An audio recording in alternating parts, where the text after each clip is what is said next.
Hello and welcome to the program. It's a Monday night. It's Meldon Law Monday. I'm Buddy Martin. This is the Buddy Martin Show coming to you live from our Northwest Florida studios, and on the line with us for the Orange and Blue Room, the QB himself.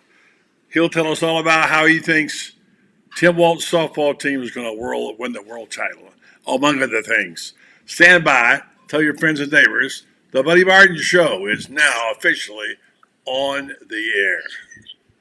Yes, it's time again for Buddy Martin. Call him up and tell him what you're thinking. But be kind because he's doing the best he can. Better, stronger, faster.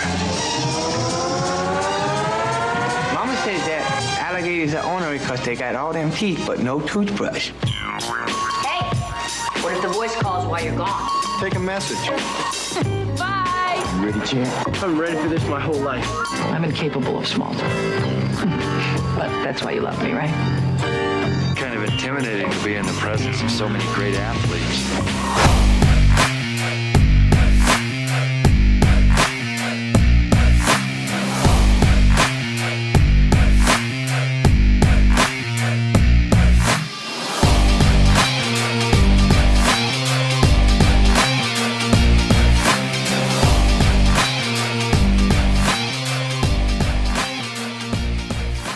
And welcome to the program. Buddy Martin here on a Monday night, and just had a terrific weekend. I hope your weekend was good. Back from a special Friday night at the Swamp, Meldon Law's TB20 Scholar Athlete Awards. I got to tell you, it was pretty impressive. And among those who were very impressive, Miles Graham, winner of the Scholar Athlete Award. So more on that later. We'll talk about the amazing Wayne Lucas, who wins a Preakness at 88 years old. Other good stories tonight. We'll tell you about a team that advanced to the D3 Super Regionals in baseball, but they don't have a team anymore. Stuff happens like that. Stuff happens always when this guy's around. My colleague and friend who's on the road tonight, somewhere in the South, who knows where it might be. Let's get his picture up there so you know what it looks like. The host of Pot Up with Matthews, where I'll appear tomorrow morning, and my friend Shane Matthews. Good evening to you, Shane. What's happening, buddy? How we doing? Well, it's a Monday, and I know you must have watched a lot of golf over the weekend. We'll talk about that later.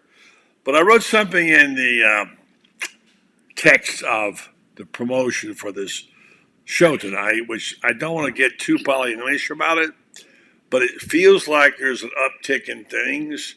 We keep getting good news. Softball team doing well, other spring sports going well.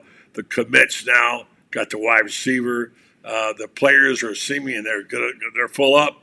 They're going to get Carney McLean's going to come up as a preferred walk-up. It kind of feels like things are happening the right way for Billy Napier. Even Paul Finebaum did when I talked to him, who's been kind of mixed on Napier, admitted it seemed like things were going quite well for Florida and Napier. And we'll have Paul on tomorrow, by the way.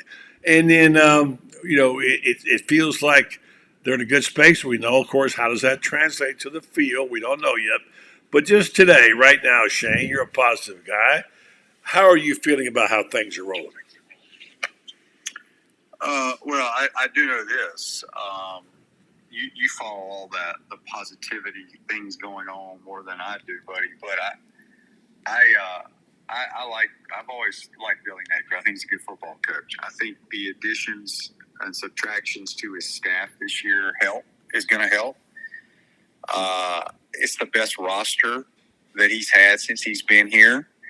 And people can complain all they want about coaching or whatever, but if you don't have dudes, you ain't going to win a lot of games.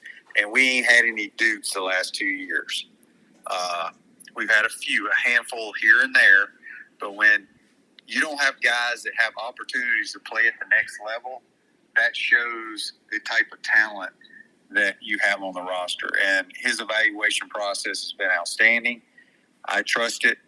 I look at the schedule. I was thinking about it as I've been driving quite a bit the last day or so. Buddy, I'm going to be surprised if they don't start the season 5-0. I really am. Yeah, you said that earlier, and you look at that schedule and front half. I mean, I assume you're thinking they'll lose to Tennessee or perhaps or whatever, but No. I no? said they're going to start the season 5-0. Oh, 5-0. Okay. Yes.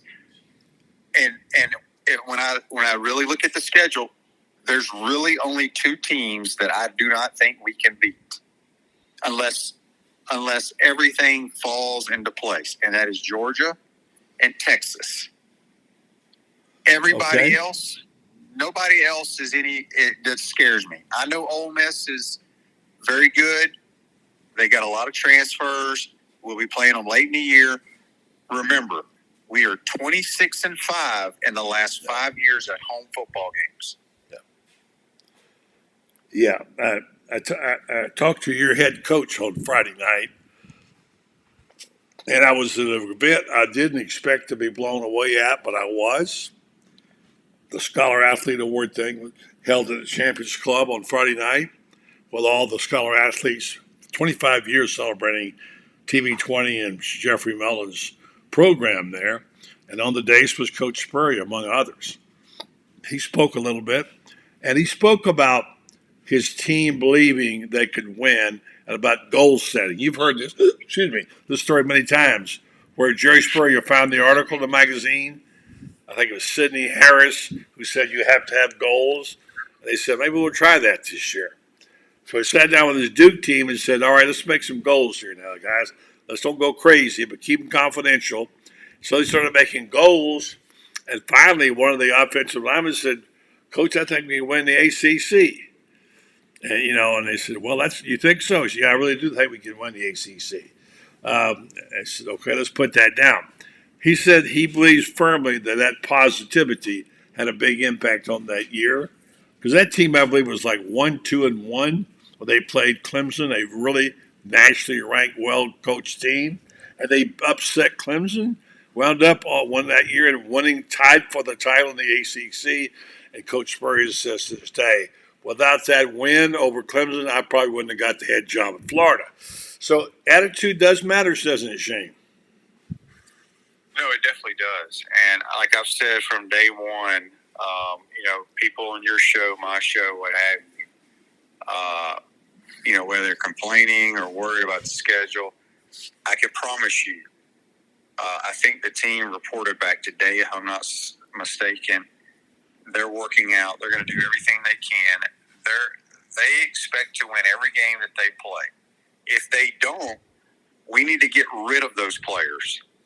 If they don't believe in that, they need to cut bait and go find some others that believe. I noticed one of the comments that Napier made in the caravan, which a lot of times somebody you can't come to. I was reported by Kevin Brockway, and I think it was made in Ponte Vedra. I'm not sure. He said this year we're able to be more picky on our players with our recruits. And he's been picky, and he's got a full roster at 85. And now he's sorting, and he's adding, and he's picking. And it does seem like there is that. And I think the roster building has been an interesting science.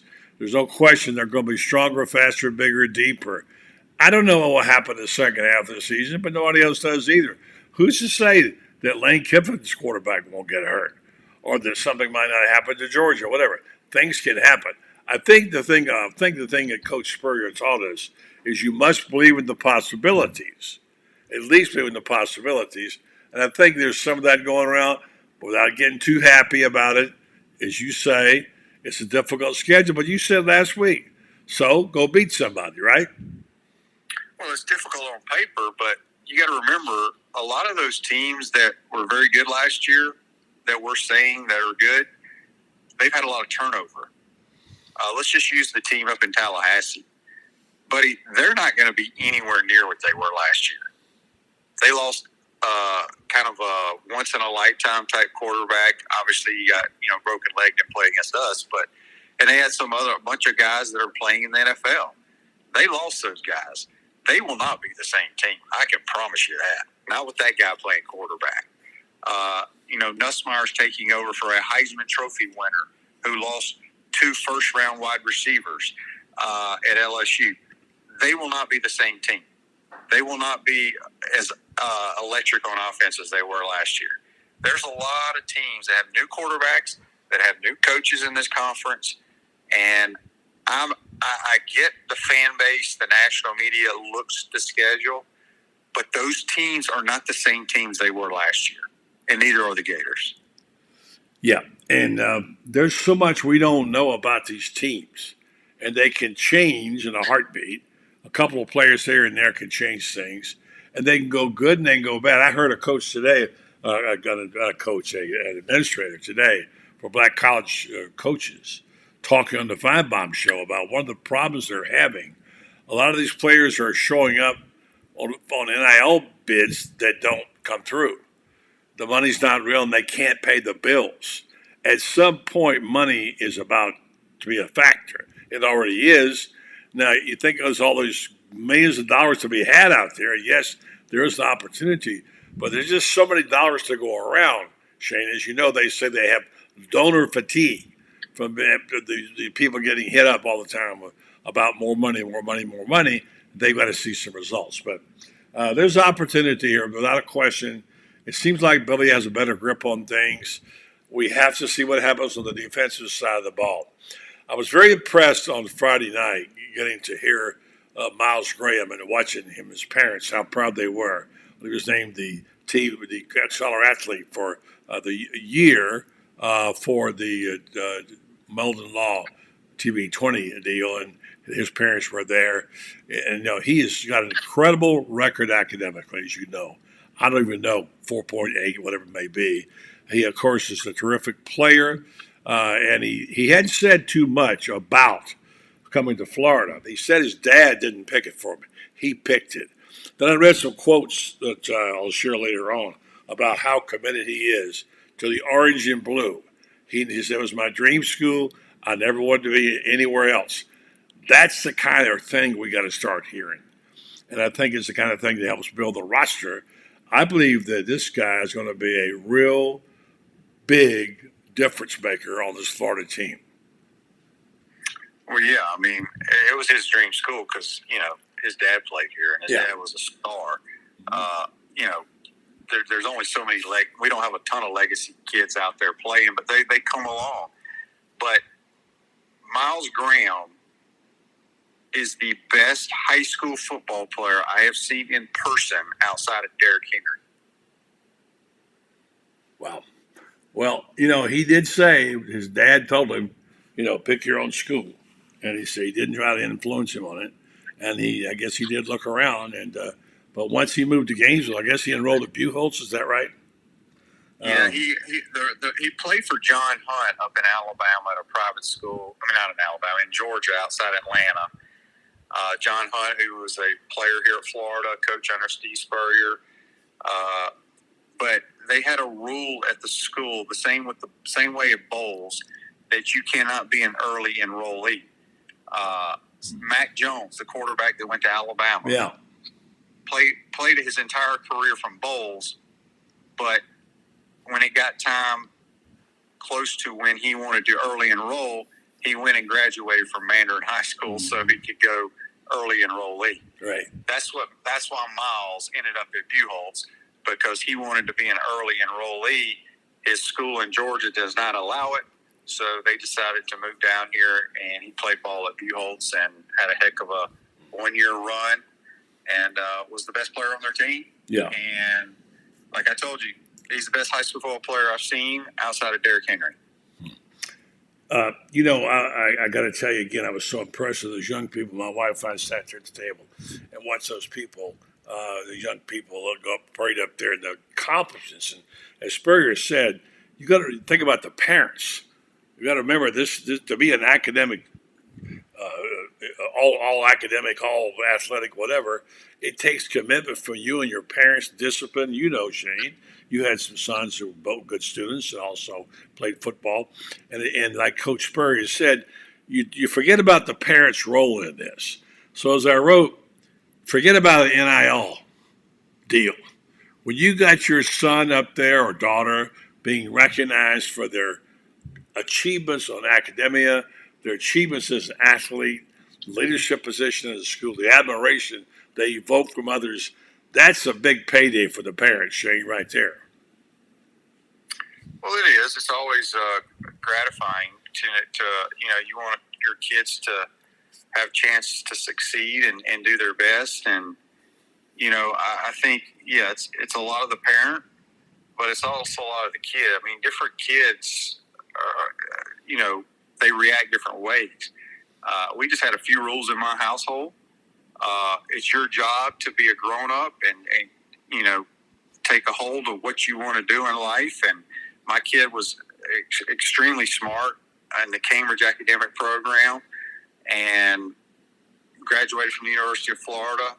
And I'm proud of it. I mean, of course you are. I had a part of it, but a lot of it has to be, that kid has to be motivated to do it himself. Yes, you're right. You can't make him do it. You're right. Okay. All right, before we go to break, I want to talk for a minute about the weekend's golf, and we're going to come up here. We got Rob Browne will join us to talk about the SEC sidelines perspective of things. We got baseball, softball going on, et cetera, et cetera. But just to focus in for a minute about the golf, I thought about you. Shoffley's a guy you like. I don't know if you picked him or not. I can't remember. I did. I did pick him with a couple. Me and JC had 4 picks, and Shoffley and Victor Hovland were 2 of mine that played really well. I'm going to tell you, I don't know when I saw better shot making by 3 players coming down the stretch than we saw with DeChambeau and those 2 other 2 guys. They were playing so great, shot after shot. It was like you hit one, I match you, And Shoffley, I thought about this later.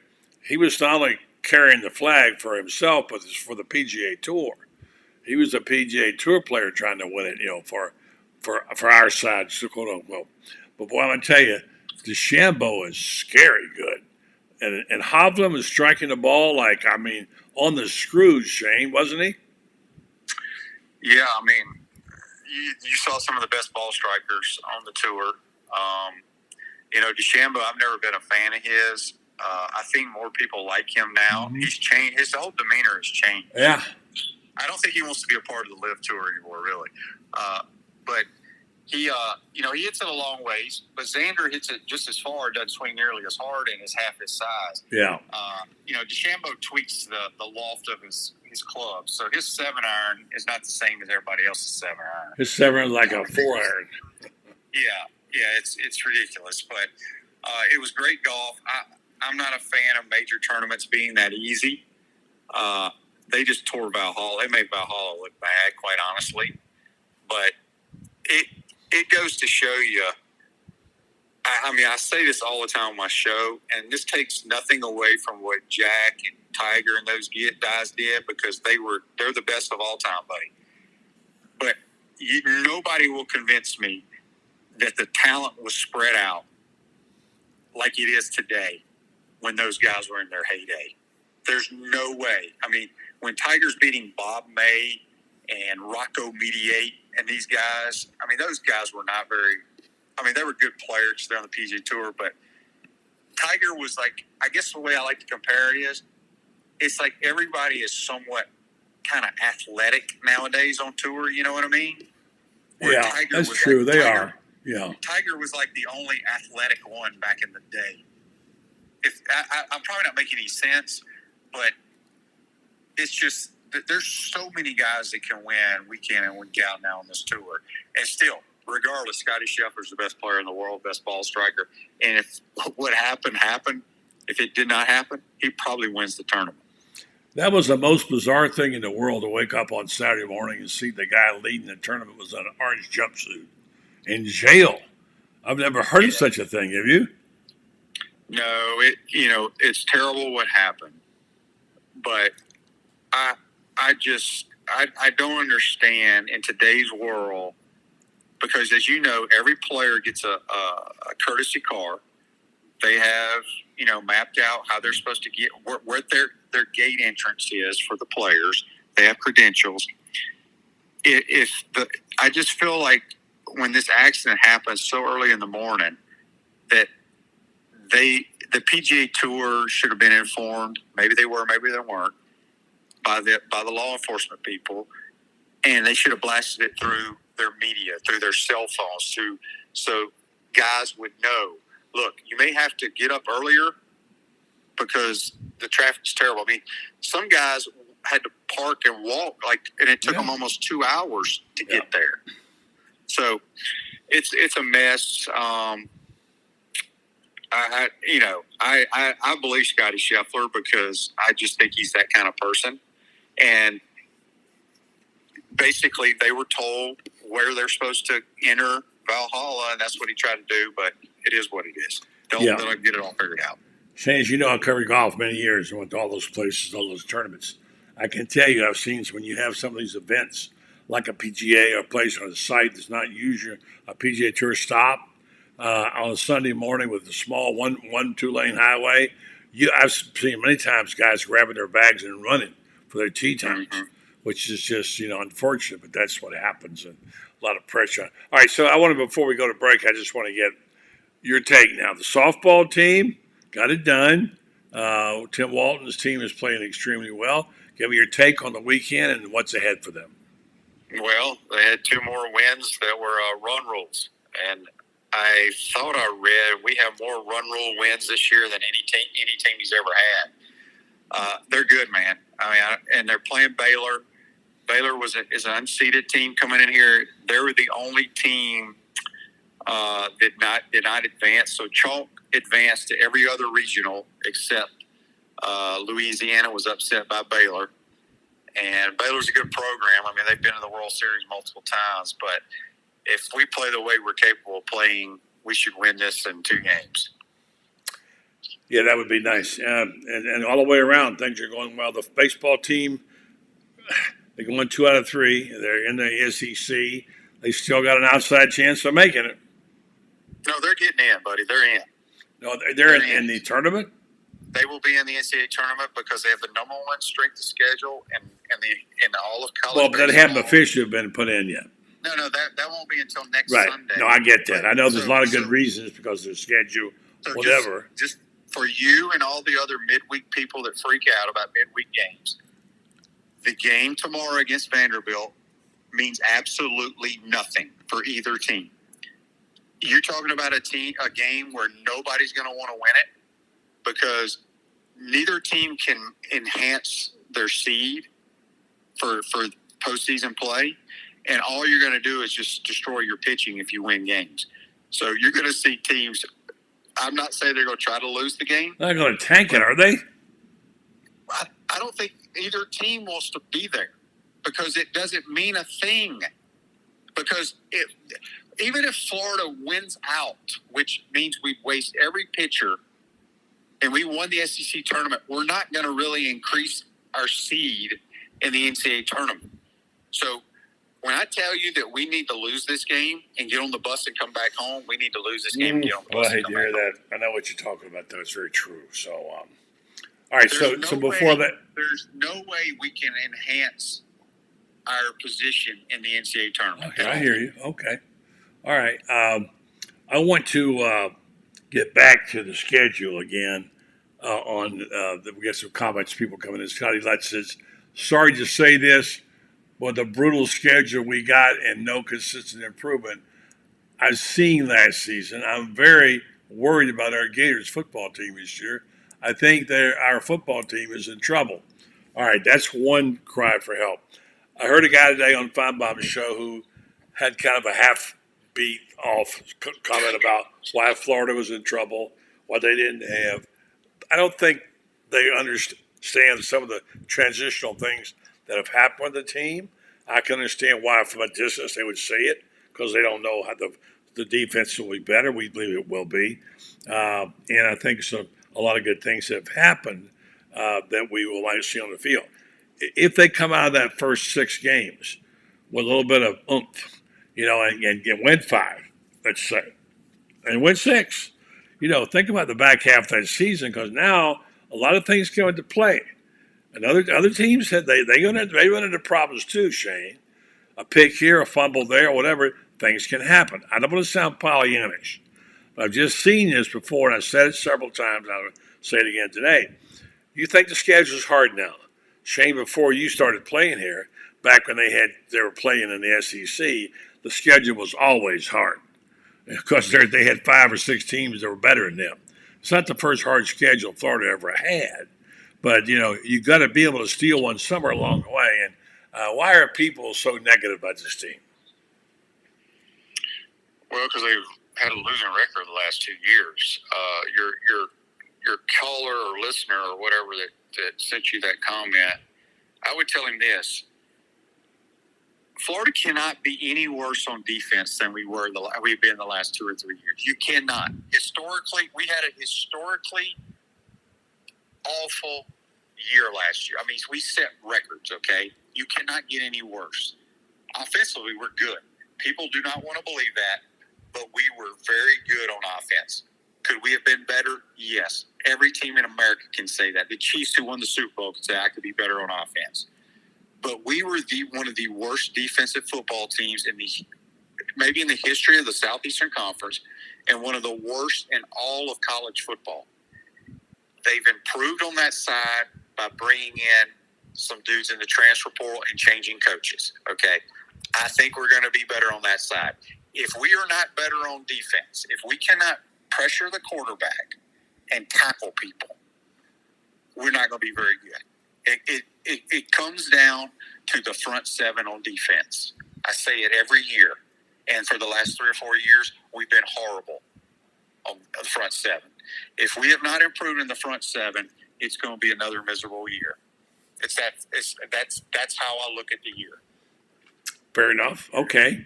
That sounds fair enough. Can you hang for just a second?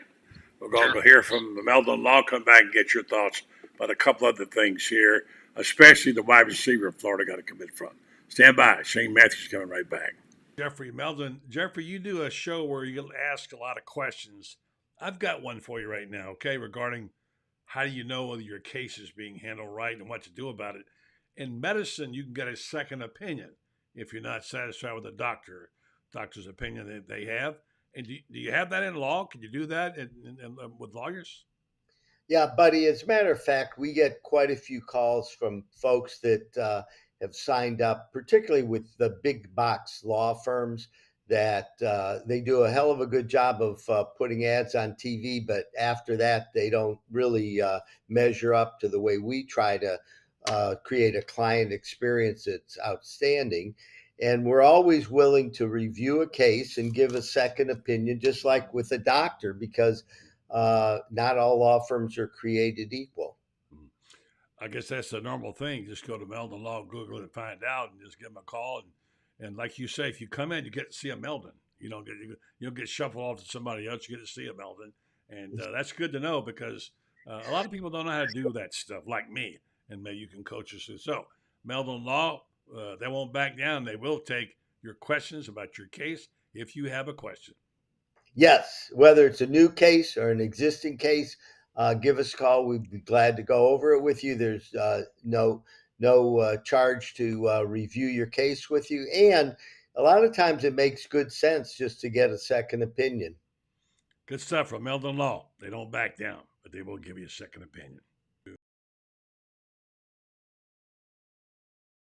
All right, thanks very much, Stand by. We're going to be back with Shane Matthews in just a moment. He, of course, is the host of Put Up with Matthews, a former great quarterback, 2-time MVP. I love getting his analysis on football because, look, nobody knows more about quarterbacks than Shane. He played the position. He played it well. He played it at a high level. When you talk about evaluations, he's honest. He gives you what he thinks is the truth. He doesn't pull any punches. So when I want to talk about football and talk about something seriously about it, he's the guy that I want to talk to. That's why I love having him on the program, as he is again tonight. Don't forget, tomorrow. We'll be on there tomorrow. Shane, how many years is this you've been doing Pod Up? We started right when COVID hit, so however many years that's been. Yeah, well, I mean, did you ever think you'd be into it this far? No, I didn't even think I'd started, to be honest with you, buddy. When I was asked to do it, I was like, I'm the analyst. I'm not the host. Well, you do, but you do. It's going well. It's a good little format we got, and we're going to start adding to it and not changing it up, but try to make it a little bit better here in the future, getting ready for football season. But no, it's going pretty well. Yeah, well, it's been going quite well. You've done quite well at it, and hey, look, you've enjoyed your gig as a color analyst, and so life is good for Shane Matthews. All right, your final thoughts now as we prepare for this week on what kind of spring this could turn out to be. If the softball team does well, the baseball team does well, things are looking up. I got a feeling on Friday night, being at the event, the Jeffrey Meldon TV 20 Scholar Athlete Award, there was kind of a buzz in the air about things. And maybe I'm just just an eternal optimist, but it just kind of feels like in Gainesville, being there that night, there was something going on. Well, I wasn't at the event, but I was invited, but I was not able to go. I was out of town. Softball will advance, I will tell you that. Baseball, we'll find out Sunday. Yeah, this Sunday, or maybe it's Monday. I don't know when they have the selection show, where they're going to go. There'll be a 3 seed, is my guess, somewhere. There's no way they'll put a 4 seed, an SEC team as a 4 seed, playing a 1 seed. So we'll travel somewhere as a 3 seed and just see. I mean, anything can happen. Ole Miss barely got in. They were the last team in a few years ago and won the national title. I don't know if we can do that, but hey, we're in postseason play. And 2 weeks ago or a week ago, heck, 3 or 4 days ago, nobody thought the Gators were going to be playing in postseason. So give the kids a lot of credit. Sully, it's not one of his better teams, but they found a way. Lacrosse plays in the Final Four on Thursday against Northwestern. Have a shot at going to play for the national title. And then men's golf starts up for the national title Wednesday, I believe. Maybe Thursday. I think it's Thursday. I think they leave tomorrow to go out to California. Good stuff. We'll talk about tomorrow morning on the Pot Up with Matthews show, where you're going to have 1 or 2 stars on tomorrow, I hear. Who are they going to be?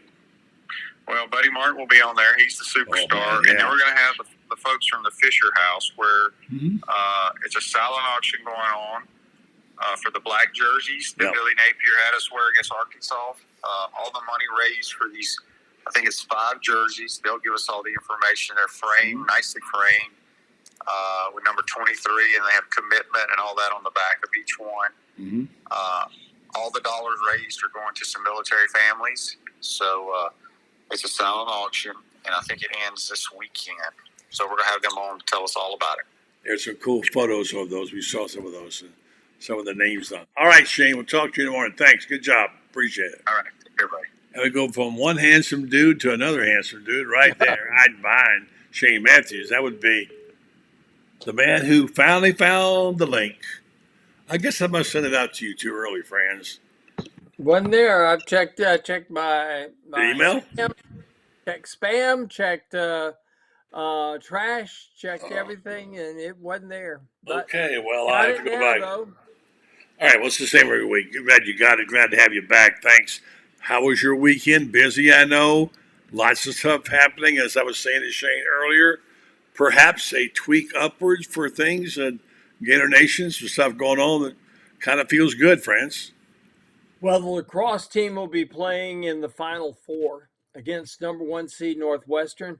And if you're picking against a Florida lacrosse team, you're probably going to lose because they are the hot team in the country and the best defensive team in the country right now. And they took down Maryland at Maryland. They're going to get a chance to play for a national championship, I do believe. We forget that men's and women's track, Mike Holloway builds his team for the Nationals, not for the SEC. You'll see LSU and Arkansas, for example. Arkansas in one event had 8 runners. And that whole thing is designed to just pick up points by people who aren't going to qualify for Nationals, but it's designed to pick up points for the SEC championship. Mike at the SEC's only runs the people he knows are going to be at the Nationals. Florida will have a very large group at Nationals with a chance to win both men and women national championship. Then we got baseball. Baseball's a long shot, but I think they're in, and I think they're in solidly tomorrow morning if they beat Vanderbilt. Oh, it's tomorrow afternoon. It's 5 o'clock. But I think they're solidly in if they beat Vanderbilt. What a wild game that was Saturday. 4 field goals and a touchdown for the Gators, a touchdown, a 2-point conversion, and a field goal for Georgia. 19-11, wild baseball game. Just goes to show Florida's pitching hasn't been there this year. Give these guys the pitching, and it'd be a whole lot different. The defense has been bad. This is the first time I can ever remember since Kevin O'Sullivan's been here that they named the all defensive team in the SEC, and there wasn't a single Gator. Not a single Gator, not one. And that tells you something, right there. We tend to forget how good Josh Rivera and Colby Halter were on the left side last year.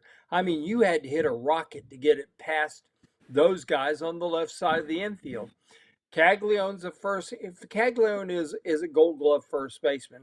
I was disappointed that he wasn't chosen as the as an all defensive team as a first baseman. But just the same, the entire defense hasn't been very good. Hayden Yost showed real signs of being the best outfielder they've got, and then he gets injured before the Georgia series.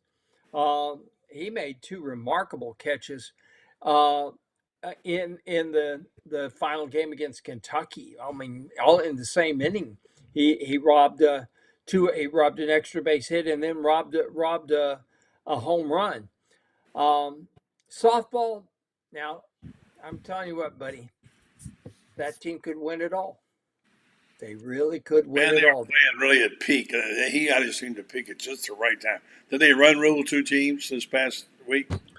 The final score was 24-2. 2-run rule games and a 6-0 shutout. They're just really hitting on all cylinders. How good is Skylar Wallace? As good a shortstop as I've ever seen in college softball. And when you talk about the all-around game, she's blazing fast. She steals bases.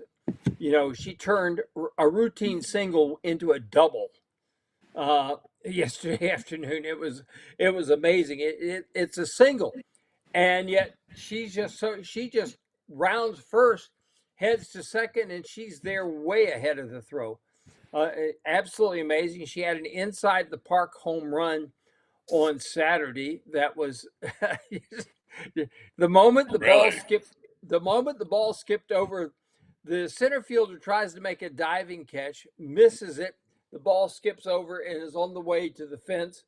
And everybody in the press box said it's going to be a home run. And sure enough, she did. She's amazing. She said she knew that she'd get the go-ahead sign. Yeah.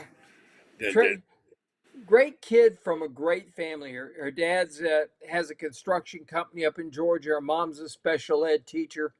Her dad told me the other day, he said she came up to him when she was 10 years old and said, "Daddy, I want to be a softball player." And he said, "Well," he says, "I will coach you, but only under one circumstance." He says, "You have to guarantee me that you don't want to be good, you want to be great." He says, "If you want to be great, I'll coach you." He'd been coaching girls softball for a long time, and she said, "I'll be it." And I promise you, nobody works harder than she does. This one of the things that Tim raves about is she sets such a standard for work ethic for everybody on the team. They have to keep up with her, and she's hitting right now. She's hitting like I think it's like 412 or 413. She was hitting 368 11 or 12 games ago. She's raised her batting average now to 412. She's top 10 in the country in in RBIs. She's got 14 home runs. She's number 3 in the country, I think, or 4 in on-base percentage. And there isn't a better shortstop in the country. Period. She's amazing. Um, it's a real collection of young kids, a couple of transfers who were very, very important. Jocelyn Erickson, who started at first base last year for Oklahoma, national champs, and she came here because she wanted to catch. And she came here in the first, and day one she said, "We are going to the College World Series this year," and she just set that, that was her mantra, and they have followed it.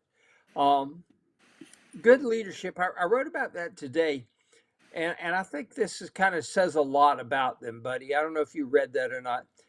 As he said, they lost to South Florida. Goes back to, I think it was April 12th, and he said they played badly. He said no. He says no. I'm not taking anything away from South Florida. They played fantastic. He said we sucked, and he says, but he comes into the locker room. Everybody else is gone, and he comes in there. He says there's not a scrap of paper on the floor. There's not a uniform or anything, a piece of clothing out of place, anything. All the lockers are clean. All the chairs are in place exactly as they're supposed to be. All the shoes, all the lockers are neat. The shoes are in the right place. Things hanging up, everything.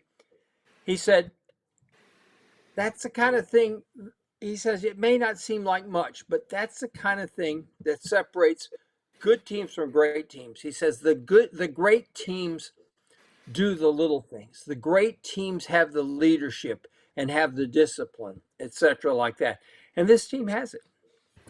I think it's one of the best coaching jobs Tim's ever done, and he's almost won 1,000 games here, so that's pretty good. Yeah, I'd say so. Friends, I'm going to take a break, but if we come back, I want to talk about 2 things. One is, you would agree with me, a lot of good things have happened to Florida the last 2 or 3 weeks. From commits to winning some postseason games, to good things taking a turn for the better, hires, etc. I want you to tell me what the best thing is that's happened in the last couple of months to the football program and why. Then I want to tell you a story about a team. Talk about a team that doesn't want to quit. Birmingham Southern, Division III, just advanced to the D3 Super Regionals. The problem is the program is shutting down on May 31st. What a travesty. The whole school is shutting down. Yeah, so they're playing for a school that no longer exists. All right, we'll talk about that and also the importance of what it's like. I talked to at the Scholar Athlete thing on Friday night about what these athletes and scholars require. I mean, we know a lot of smart guys. We know a lot of great athletes.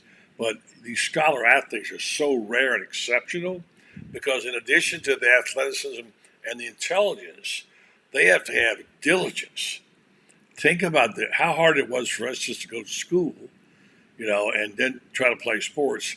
But to be really good at both and to have high academics and be exceptional, it takes commitment, not just from the individual, but from the parents as well, as you just mentioned about Skylar Wallace. So that's very important, and that was the thing I saw on Friday night. And I'll tell you what, Alicia and Ernest Graham, talk about 2 proud parents, and you see why when you see Miles, who was named the male scholar athlete for TB20 and Jeffrey Meldon in the 8-county area there. So what a night it was. All right, let me tell you about North Central Florida's newest premier independent diagnostic testing MRI facility. Sounds like a lot. It is a lot. It's important for you to know where you can go to have a custom-made deal with the MRI that you can't get anyplace else. Like you can go there and make your own times. If you want to go there on a night or a weekend, they will make it a point for you to come have your MRI. They're very good about taking care of you. They want you to know that their machines are safe. They've done all they can to help you with things like claustrophobia and things. And they're doing a terrific job in North Central Florida, focusing on the patients, having a great customer service. So check them out if you need an MRI. As I said, the MRI equipment is modern. The MRI unit has one of the largest boards. They're opening of any newer high-strength MRI units. So check them out. Titan MRI, making it happen for you the way you want it to. All right, a lot of stuff has happened that's good, and there's some key things that have happened recently. We know about the receiver that they picked up now, and now go with Carmine McLean. In the last couple of months, Franz, what's been the most encouraging thing to you about the football program and why? I think the most important thing I've seen is that recruits aren't buying into this idea that Billy Napier is on a seat that's hotter than a frying pan. The recruits are coming here. Whether they're the high school kids or the kids in the portal, they all want to be Gators. We're starting to see momentum, buddy, like we haven't seen here in a lot of years. It seems that every kid who comes here raves about the coaching staff, about the attention to detail that they're seeing in the football program, the personal attention they get when they are here on visits, etc., like that. Kids come to schools, unfortunately, these days too often because of money, but they're also not going to come someplace where they don't feel the love. If they don't feel like this coach cares about me personally, they're not coming, period. And every kid that comes here, you read their comments. They talk about this coach or that coach, you name it. They're always talking about how multiple coaches were interested in them. They talk about how multiple coaches were interested in them beyond football. So many of them say that, we hardly talked about football at all. That's one of the ways that you get people. Never forget when Billy Donovan was coaching basketball here. And I used to, as you know, follow the recruiting very, very strongly in those days. And I talked to just about every kid that would come here on a visit. And probably 90% of them, one of the first things they'd say was, we hardly talked about basketball. Coach Donovan wanted to know about me and my family and my life and my goals and what makes me happy, etc. I'm hearing that from kids who come here who want to be high school ball play who are high school ball players who want to be Gators. They're saying the coaches care here. I hate to say that was missing for a lot of years, but obviously, if you got so many saying it now and you weren't hearing it just even 3 or 4 years ago, and certainly all the way back, say, to 2015, when Old Yeller took over, and we haven't heard this in years about how kids talk so often about coaches that care. I think if Florida has turned a corner, and I think they have, it's just, I know there's going to be people out there saying, oh, sunshine pumper Franz again. I've been around this thing a long time. I don't have to pump sunshine. I know what I see and what I hear and what I talk to kids about. And I'm hearing this, and I hadn't heard it in a long time. Kids are getting excited about being Gators again. We hadn't had that in a while. That's enough to get you excited about the future of Florida football. And, we've said, I'll never forget, we're sitting in the press box on a foggy night in 2020. Remember that? LSU, foggy night. Florida wasn't ever foggy. Wow. Florida ends up missing a 54-yard field goal that would have won the game or tied it. I can't remember which one. And it missed by about a foot. That was the Shoegate game, etc., like that. But that was also the game that the Gators made more mistakes than I think they'd made in the last 5 games, combined before that. But we're sitting up there, the emptiness of that stadium, the feeling of it. I think that kind of personified the feeling that was around that football program. That it was different, buddy. It was just really, really different in those days. Um, and it seemed to carry over. Uh, I hate to say it was a dead program, but 2021, goodness, maybe if they beat Alabama, things change. I don't know. They should have beaten Alabama. They had a chance to win that game. They blew it. Um, could have changed everything.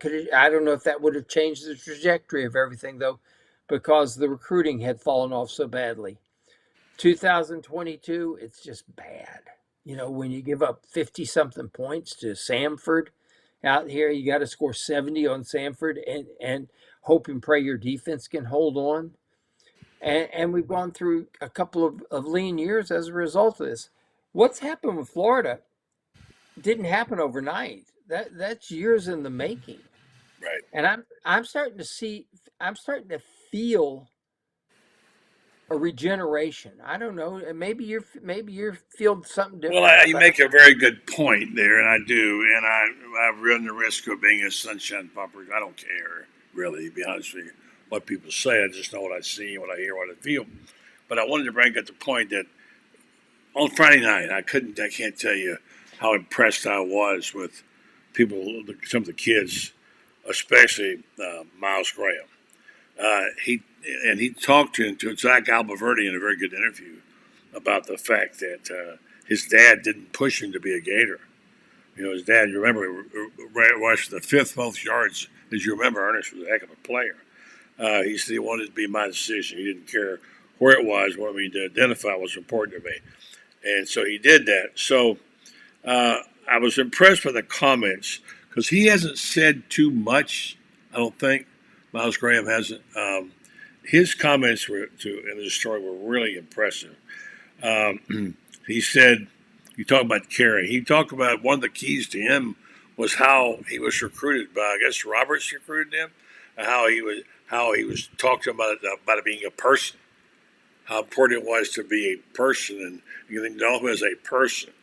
I think this happens sometimes. These players, they want you to know who they are. They want their identity. They want them to be able to tell you who they are. So, and he said, a misquote, he said, he says, quote, I'm someone, this is Miles Graham, I'm someone that's going to give relentless effort for the university.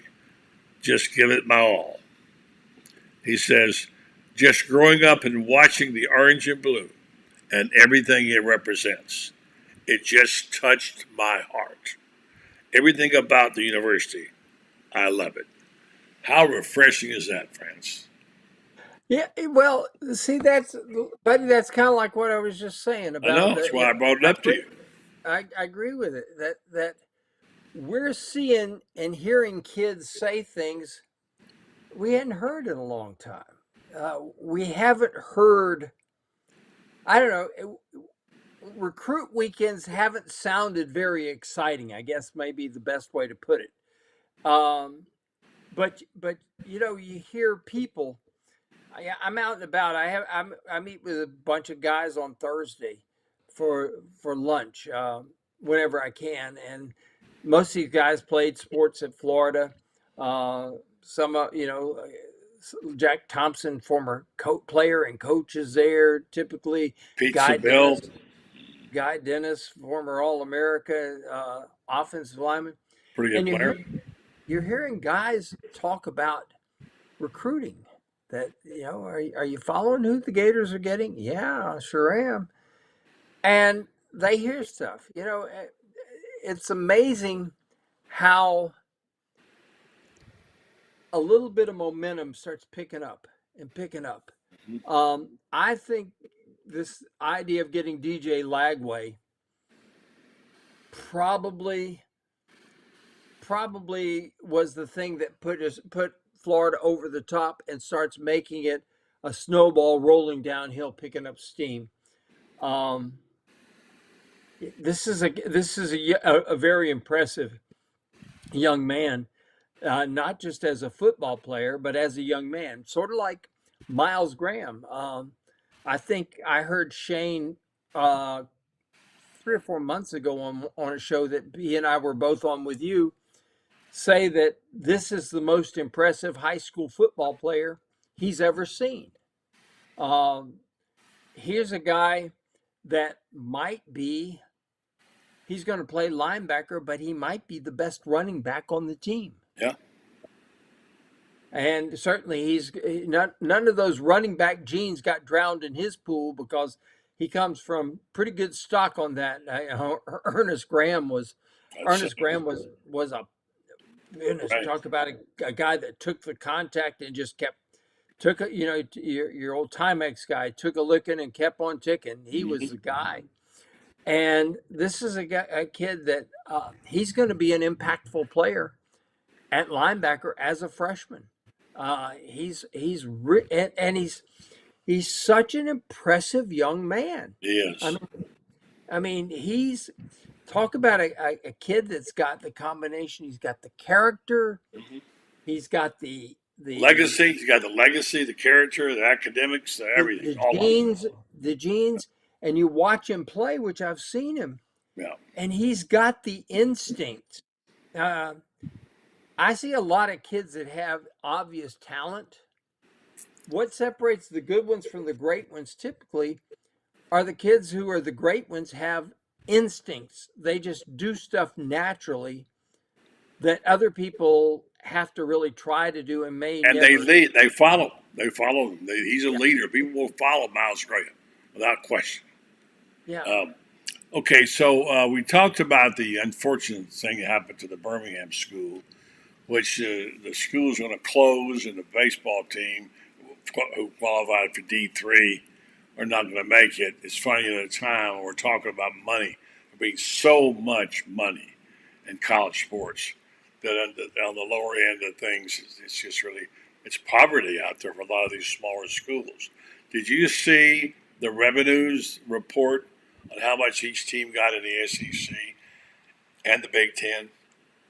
SEC teams, each school this year got $51 million. Yeah. You can guess what it'll be next year. And meanwhile, the Big Ten, they got more. They got $60 million. Yeah. And so anyway, so they've the SEC is down because they're paying back when there was COVID. The SEC loaned every school, I guess it was about $25 or $30 million each, just to make sure that nobody had to cut any sports, everything like that. Right. And the SEC revenues would be equal to what the Big Ten is, except this is the last year paying it back. Point, yeah. Okay. Yeah. So next year, it's estimated that the Big Ten and the SEC will both be churning out somewhere around $75 to $80 million. Wow. Cool. The SEC, I've seen very, very good economic reports that say that in 2030, the SEC will be hitting about $110 million a year per school. Amazing, absolutely amazing.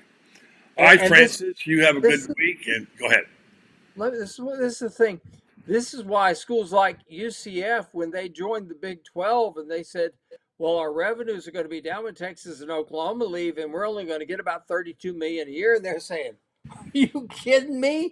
$32 million. Really? We've been getting $5 million from the American Athletic Conference, and you're going to talk about $32 million and apologize for it? Are you kidding me? 30 million here, 30 million there. Pretty soon it'll be a lot of money, like the old saying goes, right? So, incredible. 30 million doesn't go as far as it used to, buddy. No, it just doesn't go as far. You're exactly right. Franz Beard, he writes it, he talks it. You can read him on Gator Bait. He's got great stuff. He's kind of the tomorrow.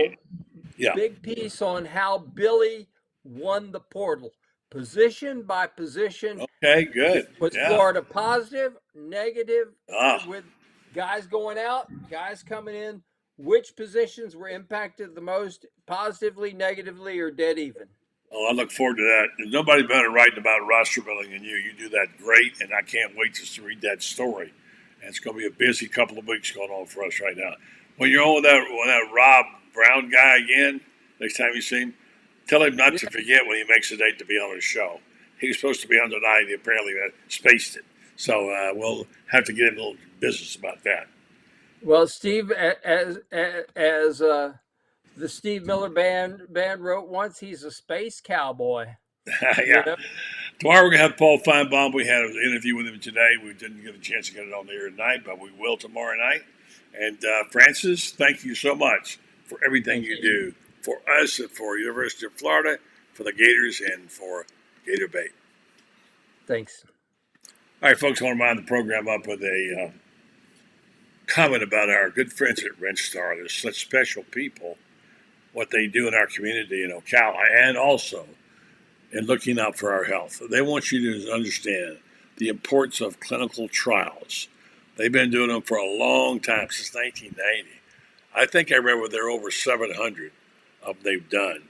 And these are important because this is how they get the information they need from people in our area, not just in Walla Walla, Washington, but who have certain proclivities or things are going they need to be treated for. And they use this information to send it off to biomedical companies to be able to, as they do their drug research and try to get prescriptions for what, for us, it's very helpful to them to get this information. So clinical trials exist today to bring new therapies to the public very safely. They wouldn't exist without the commitment of you to places like WrenchStar. If you decide to participate in WrenchStar, you can go online, WrenchStar.net, and find out and get procedures at no charge to you or your insurance company. You may gain access to new investigational medications or devices that are not otherwise available and receive compensation for your time and travel. WrenchStar Medical Research is dedicated to bringing new opportunities to participate in the medical science to our local community. An important part of that commitment is helping you answer your questions about volunteering for a clinical trial. WrenchStar Medical Research, seeking tomorrow's answers to the health questions of today. Thanks so much to Shane. We'll be on his program tomorrow morning. Invite you to come participate on that. Thanks to Franz. We're scheduled to have Paul Finebaum. We'll have him on tonight, tomorrow. Just couldn't get around to doing it. So have a good night, folks, and we'll talk to you tomorrow morning on Pot Up with Matthews.